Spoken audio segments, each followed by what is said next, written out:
Acting से ज्यादा focus अपने लुक्स पे होने लगा, वो डेफिनेटली एक प्रॉब्लम है। वो एक्सप्रेशन आ ही नहीं रहा है। आज वही एक्ट्रेस मुझे उतनी रिस्पॉन्सिबल नजर नहीं आती। एक ऐसी एक्ट्रेस जिसको कभी उसके एक्टिंग टैलेंट और एफर्ट्स के लिए तारीफ मिलती थी, अवार्ड्स मिलते थे, आज उसी एक्ट्रेस को लोग जमकर ट्रोल कर रहे हैं। एंड नो पॉइंट्स फॉर गेसिंग, क्योंकि एक्ट्रेस है भूमि पेडनेकर, जिन्होंने बॉलीवुड में अपना डेब्यू किया था with a Yash Raj film in the year 2015 with the movie दम लगा के हैशा, जिसके लिए उन्हें फिल्म फेयर का बेस्ट डेब्यू अवार्ड भी मिला था। लेकिन आज इंडस्ट्री में 10 साल बाद भूमि का करियर ग्राफ और उनकी इमेज जिस तेजी से नीचे जा रही है, ऐसा शायद स्टार्टिंग में ना तो भूमि ने और ना ही किसी और ने सोचा होगा। तो दम लगा के हैशा से लेके फिलर्स लगा के द रॉयल्स तक का सफर कैसे भूमि ने तय किया है, उसके बारे में इस वीडियो में बात करेंगे। तो वीडियो को एंड तक जरूर देखना, क्योंकि अगर तुम अपने जीवन में सब कुछ अच्छा कर रहे हो तो अपना खुद से डाउनफॉल लाने के लिए क्या क्या नहीं करना है, वो आपको इस वीडियो के एंड तक तो पता चल ही जाएगा। तो सबसे पहले बात करते हैं द प्रॉमिसिंग स्टार्ट की, जब भूमि ने इंडस्ट्री में एंट्री ली थी और अपनी पहली मूवी में ही 12 kgs गेन किया था टू प्ले संध्या कैरेक्टर। और जो एक स्टीरियोटिपिकल नॉर्म हुआ करता था कि एक मेन स्ट्रीम एक्ट्रेस एक plus size women character play नहीं करती थी ऑन स्क्रीन, वो नॉर्म उन्होंने ही तोड़ा था। और भले उनका रोल नॉन ग्लैमरस था, लेकिन फिर भी हमें एक fresh talented performance on screen देखने के लिए मिली थी, जिसकी वजह से अपनी पहली परफॉर्मेंस से भूमि ने ऑडियंस और क्रिटिक्स दोनों के ही दिल जीत लिए थे। दम लगा के हैशा बॉक्स ऑफिस पर सक्सेसफुल हुई और भूमि को एक प्रॉमिसिंग एक्ट्रेस के रूप में देखा जाने लगा। इवन मूवी के खत्म होने के बाद उन्होंने अपना वेट लॉस किया एंड अपने मेथड्स एंड टिप्स को अपने सोशल मीडिया के थ्रू भी शेयर किया। 2017 में उनकी 2 मूवीज आई, टॉयलेट एक प्रेम कथा ऑपोजिट अक्षय कुमार एंड शुभ मंगल सावधान ऑपोजिट आयुष्मान खुराना। एंड दोनों मूवीज हिट थी, जहां पे टॉयलेट एक प्रेम कथा उस साल की हाईएस्ट ग्रोसर थी, वहीं पर शुभ मंगल सावधान ने भी अराउंड 65 करोड़ का बॉक्स ऑफिस कलेक्शन किया था, और जिसके लिए उन्हें film fair award for best actress का पहला नॉमिनेशन भी मिला था। एंड देन 2018 में वो लव स्टोरीज में नजर आई थी, जहां पे उनका रोल बहुत शॉर्ट था, लेकिन उनकी परफॉर्मेंस की काफी तारीफ हुई थी। और फिर 2019 में सोन चिड़ैया, सांड की आंख, बाला एंड पति पत्नी और वो जैसी मूवीज से उन्हें as an actress with substance देखा जाने लगा। उनकी परफॉर्मेंसेस को डेडिकेटेड और सीरियस कैटेगरी में रखा जाने लगा और उनकी एक मिडिल क्लास रूटेड इमेज भी बनने लगी। लेकिन जिस एक्ट्रेस के पास इतने गट्स हुआ करते थे to break Bollywood's typical beauty standards by gaining so much weight, जिससे अपना वो रोल परफेक्टली प्ले कर सके, आज ऐसा फील होता है कि वो खुद ही प्रे हो गई है to some toxic beauty standard. क्योंकि 2020 आते आते भूमि का अपनी एक्टिंग से ज्यादा फोकस अपने लुक्स पे होने लगा, और पहले जब उन्होंने अपना नेचुरली वेट लॉस किया था तब तक भी वो अच्छी दिखती थी, लेकिन फिर छोटे छोटे कॉस्मेटिक प्रोसीजर्स उनके फेस पर एविडेंट होने लगे, और आज जब आप उनका अपीयरेंस देखते हो तो वो ड्रास्टिकली डिफरेंट है जैसा उनका अपीयरेंस कुछ साल पहले हुआ करता था। और नेटफ्लिक्स पे recently I series the Royals तो इसका प्राइम एग्जांपल है, जहां पर उनका फेस एकदम ही फ्रोजन फील होता है। इवन कितने सीन्स में आपको लगेगा कि उनके lips despite the effort close ही नहीं हो पा रहे हैं। एक साइड से लिप अननेचुरल वे में उठ रहा है, और जो एक्सप्रेशन भूमि अपने फेस पे लाने का ट्राई कर रही है वो एक्सप्रेशन आ ही नहीं रहा है। और इसीलिए बहुत से लोगों को ऐसा फील भी हुआ कि द रॉयल्स वेब सीरीज में ना सबसे ज्यादा distracting thing Ishaan Khattar shirtless नहीं थे, बल्कि भूमि के ये लिप्स थे। इनफैक्ट द रॉयल्स के प्रमोशंस के टाइम पर जब उन्हें भूमि जेनर का टैग मिला था तो भूमि ने खुद उस टैग को एक्सेप्ट भी किया था, और उनकी बातों से ऐसा फील भी होता है कि वो हॉलीवुड में टॉक्सिक ब्यूटी स्टैंडर्ड सेट करने के लिए रिस्पॉन्सिबल कार्डाशियंस और जेनर्स से कुछ ज्यादा ही इन्फ्लुएंस्ड हैं। आप चाहे फिर उनके पिछले कुछ सालों के आउटफिट लुक्स देख लो, या फिर उनके हेवी मेकअप लुक्स, या फिर उनके पब्लिक अपीयरेंसेस जहां पे वो पोज भी कर रही थी तो अपनी ब्रेथ अंदर होल्ड कर कर। तो इस सबसे जो उनका ऑब्सेशन है over toxic beauty standards like having a small waist, fuller lips and extreme use of Botox and fillers, वो साफ नजर आता है। एंड अगर आपने नोटिस किया होगा कि जो भी लोग ये लिप फिलर्स कराते हैं उनके लिप और नोज के बीच का एरिया जो है वो कम हो जाता है, जिसकी वजह से जो उनका रेस्टिंग एक्सप्रेशन है वो ऐसा फील होता है जैसे वो नॉर्मल सिचुएशन में भी कुछ बैड स्मेल कर रहे हो, और इसीलिए इसको द स्टिंक फेस भी कहा जाता है। तो being glamorous is not a problem, क्योंकि उनका प्रोफेशन है तो उन्हें ग्लैम बनना भी पड़ता है, लेकिन इस सो कॉल्ड ग्लैमरस बनने के चक्कर में वो जो अपना टैलेंट लूज कर रही है वो डेफिनेटली एक प्रॉब्लम है। क्योंकि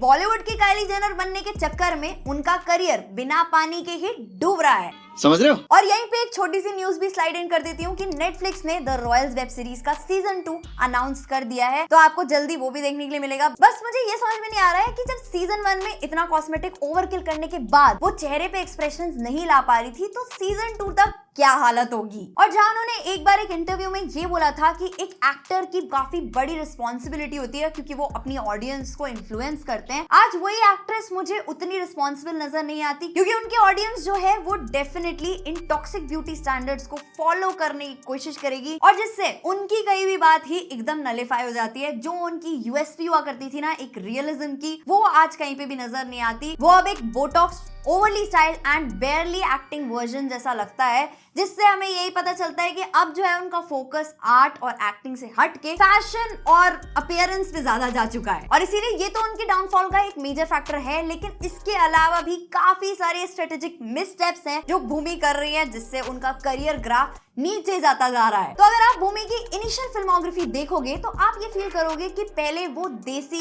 मीनिंगफुल और स्ट्रॉन्ग स्क्रिप्ट ही चूज करती थी, लेकिन धीरे धीरे मीनिंगफुल कंटेंट ड्रिवन सिनेमा से उनका शिफ्ट होने लगा towards commercial and more masala films. जो उनकी एक रॉ एंड नेचुरल इमेज हुआ करती थी उसको उन्होंने बोल्ड और हॉट इमेज में ट्रांसफॉर्म कर लिया विद मूवीज लाइक गोविंदा नाम मेरा, थैंक यू फॉर कमिंग, मेरे हस्बैंड की बीवी and the latest the Royals web series. जहां कभी उनकी movie highest grocer of the year हुआ करती थी, वहीं उनकी फिल्मोग्राफी में एक ऐसी मूवी भी जुड़ चुकी है जो पूरी बॉलीवुड इंडस्ट्री की लीस्ट ग्रॉसर है। 45 करोड़ में बनी हुई द लेडी किलर, जिसने सिर्फ 1 लाख रुपीस का एक कलेक्शन किया, वो भी उनकी फिल्मोग्राफी में एडेड है। इन फिल्म से उनका टैलेंट तो क्या ही शोकेस होता, ऊपर से जो उनकी क्रेडिबिलिटी थी एज अ स्ट्रॉन्ग परफॉर्मर वो भी काफी डैमेज हुई। इनफैक्ट एक पॉइंट के बाद तो भूमि की फिल्मोग्राफी ही ऐसी फील होती है जैसे उन्होंने बैक टू बैक या तो वोग या फिर सिर्फ इशू बेस्ड मूवीज ही करना स्टार्ट कर दी। एंड जो उनकी यूएसपी हुआ करता था, उनका de glam look and realistic roles, वही कहीं ना कहीं अब खो चुका है। बट अब ऐसा फील होता है कि वो ग्लैमरस और मेन स्ट्रीम मोल्ड में ज्यादा फिट होने की ट्राई करती हैं एंड उन एक्ट्रेसेस के साथ कंपीट करने का ट्राई करती हैं जिनका करियर ही ब्यूटी अपील के बदौलत चला है rather than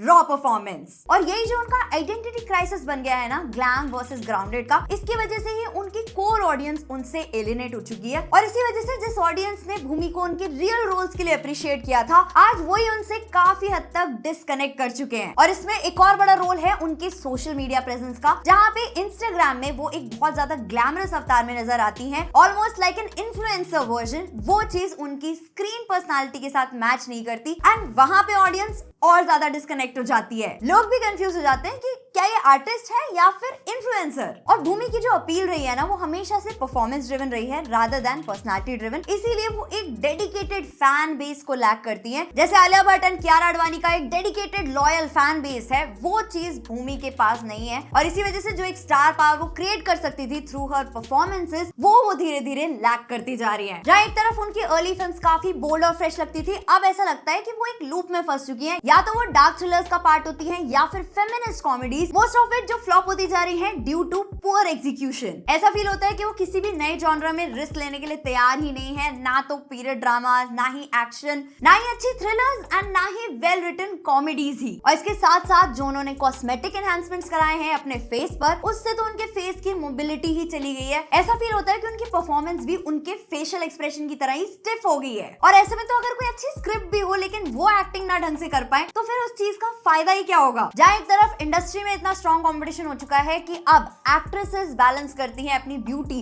with their acting skills and with their versatility, and जिसके न्यूमरस एग्जांपल्स आपको इंडस्ट्री में दिख जाएंगे। बट भूमि इतना फास्ट इवॉल्व कर ही नहीं पा रही है। और इसी चीज की वजह से जो उनकी एक एक्टिंग रेंज हुआ करती थी ना, अब वो एग्जिस्ट ही नहीं करती। इवन एक टाइम पे जहां भूमि टॉप प्रोडक्शन हाउसेस और टॉप डायरेक्टर्स के साथ काम कर रही थी, अब ऐसा फील होता है कि वो बिग बैनर प्रोजेक्ट्स का पार्ट ही नहीं रहे हैं, ना ही उनकी कोई कंसिस्टेंट पार्टनरशिप रही है विद टॉप डायरेक्टर्स और एक्टर्स, जिससे उनकी जो विजिबिलिटी और रीच थी वो अब काफी लिमिट हो चुकी है। तो इस सबको फिक्स करने के लिए मेरे अकॉर्डिंग उन्हें जो चीज सबसे पहले करनी चाहिए वो है डिच द ग्लैमर ट्रैप। आप जो वो हॉट गर्ल इन्फ्लुएंसर एस्थेटिक को चेस करती हैं, उनको उसको चेस करना बंद करना पड़ेगा एंड वो चीज ओन करनी पड़ेगी जिसके लिए वो ट्रूली स्टैंड आउट करती थी, like relatable and rooted characters. उनको हमेशा से अप्रिसिएशन मिला कि वो बॉलीवुड के टिपिकल मोल्ड से डिफरेंट थी एंड आई थिंक कि उनको वही चीज ओन करनी चाहिए एंड उनके साथ साथ कंटेंट ड्रिवन रोल्स पे ज्यादा फोकस करना चाहिए rather than just playing glamorous roles, क्योंकि ऑडियंस का दिल जीतने के लिए सिर्फ लुक्स काफी नहीं होते, टैलेंट और विजन का होना भी काफी जरूरी है। इसीलिए